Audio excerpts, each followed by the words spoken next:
Quand on prépare les points de couture, il faut vraiment être très régulier et très droit pour pas se louper quoi, sinon c'est foutu.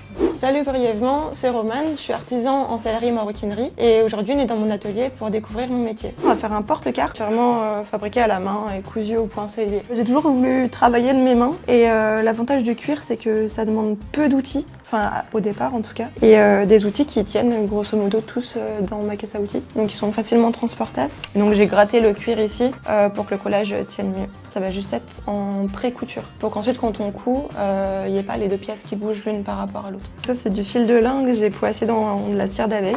En fait la cire d'abeille elle va permettre de protéger le fil pendant la couture et ensuite quand je martèle la couture pour refermer les trous, la cire elle permet aussi de boucher les trous et donc comme ça c'est imperméable. Dans chaque point de couture on traverse entièrement la matière, donc ça en fait un point qui est beaucoup plus solide que le point machine parce que quand tu couds à la machine chaque fil reste de son côté, donc ça prend plus de temps à faire mais au moins t'es sûr que ta couture elle tient dans le temps. Donc après on va marquer les points de couture.